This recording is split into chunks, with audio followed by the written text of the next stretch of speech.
The Keeper of Wealth. A dark legend of Saigon-jia Din, 1930s. In the damp, suffocating darkness of Saigon-jia Din during the 1930s, when gas lamps flickered over muddy streets and the scent of the Saigon River mingled with opium smoke drifting from Cholin's gambling dens, there existed a black legend so terrifying that even the most hardened criminals only dared whisper it in the dead of night. Master Hua, a wealthy Chinese merchant and one of the richest men in Jia Din, had constructed a magnificent villa deep within an overgrown garden near the riverbank. Its exterior gleamed with French-Vietnamese colonial architecture, sweeping red-tiled roofs and ornate balconies, but beneath it, plunging into the earth, lay a labyrinthine burial chamber built from ancient Han Dynasty bricks, carved with grotesque reliefs inspired by the tombs of central China. Master Hua believed that human greed was eternal and insatiable. So he resolved to do what his ancestors had whispered about for generations: he would summon a keeper of wealth, through the darkest of ancient sorcery. The ritual. That year, he chose Tuguin, a 16-year-old girl from a poor family along the riverbanks. Her skin was pale as ivory, her eyes bright as an autumn lake. She was taken on a night of torrential rain, snatched from the world without a sound. They dressed her in a deep crimson bridal gown, embroidered with gold thread that shimmered like firelight. But this was no dress of happiness. It was a burial shroud for the living. Her long black hair was carefully combed and perfumed with rosewater and Sichuan fragrant oils. A thick slice of fresh ginseng root was forced between her lips and held there, not to nourish, but to slow her dying, to keep the breath rattling in her chest for months. To an ancient wooden chair at the center of the main burial chamber.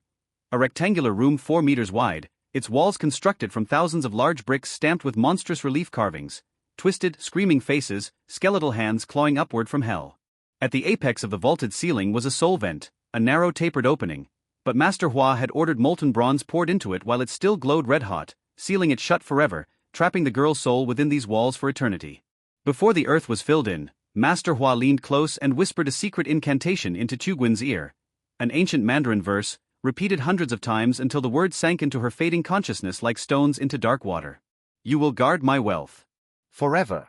Any who are not of my bloodline shall die in agony. Then the dirt came.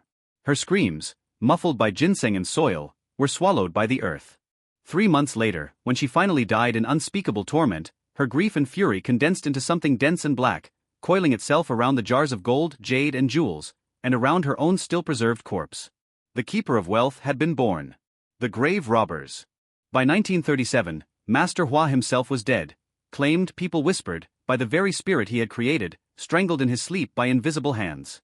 His villa stood abandoned, rotting slowly in the riverside heat. Word of the treasure reached 5 criminals from Saigon's underworld. Black 3, a professional grave robber who had plundered tombs across Siu Chi. Line 4, a former miner who knew how to break through vaulted masonry. Thin Man and Fat Man, 2 reckless young brothers, drowning in gambling debts. On the night of the full moon in the 7th lunar month, the ghost month, when the boundary between worlds thins to almost the abandoned villa, they tunneled down through black earth that smelled of rot and something older, something wrong, something that made them retch and press their sleeves to their mouths. When Line 4's pickaxe finally broke through the vault ceiling, a blast of cold air erupted upward, not merely cold but glacial, a cold that had no right to exist in the tropical Saigon heat. And with it came a sound. A girl's voice. Barely a whisper. Give it back to me. They descended anyway. The chamber was exactly as it had been the day it was sealed. The wall carvings seemed to breathe in the lamplight, the screaming faces appearing to rotate, tracking each man's movements with hollow stone eyes. And at the center of the room, exactly as legend described, sat Tuguin. After more than 20 years underground, she had not decayed. She sat perfectly upright in her wooden chair, skin white as candle wax, utterly bloodless and smooth.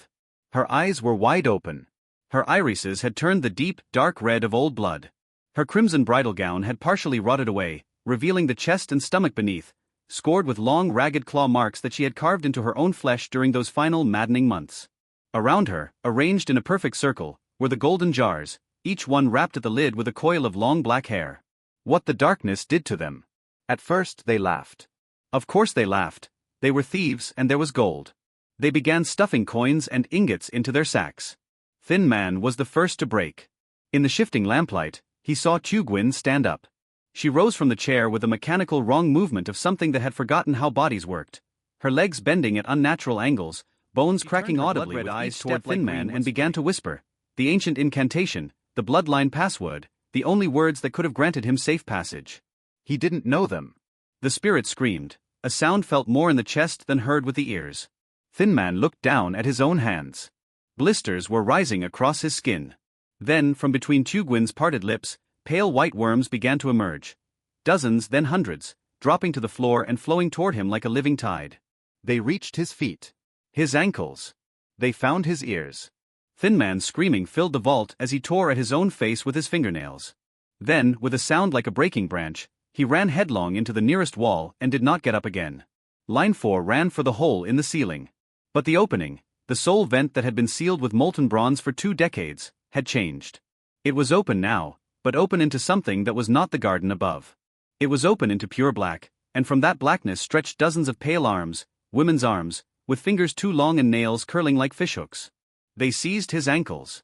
He felt himself pulled, not up but down through the floor, through the earth itself, and as the soil closed over his face he heard a sound filling his skull, intimate and horrible.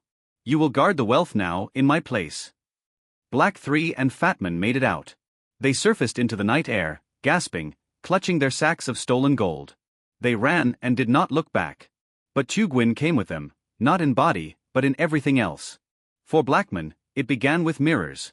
Every reflective surface in his home showed her standing behind him, her soaking hair plastered to her white face, her red eyes watching, the ginseng root still clamped between her teeth, to sell the gold, weeping something at the market, to a merchant, to anyone. The buyer's hands would open to find not coins but chunks of rotting flesh, writhing with maggots. For Fatman, the haunting came in sleep. Night after night, he dreamed he was her, dressed in the red bridal gown, the ginseng forced into his mouth, the ropes on his wrists, the darkness settling over him like water. He would wake to find fresh bruises blooming across his chest in the shape of small handprints. Small girls' handprints. He stopped sleeping. Then he stopped eating. One morning, he was found hanging from the ceiling of his rented room in Jiadin. Tongue pushed past his lips, eyes burst red, and between his teeth, inexplicably, impossibly, a fresh slice of ginseng root that no one had placed there. The last man. Only Blackman survived, if survival is the right word for what remained of him. In the years that followed, locals grew accustomed to the sight of a hollow-eyed old man shuffling along the canals and side streets of Saigon, muttering fragments of ancient Mandarin under his breath in a voice that was almost, but not quite, his own.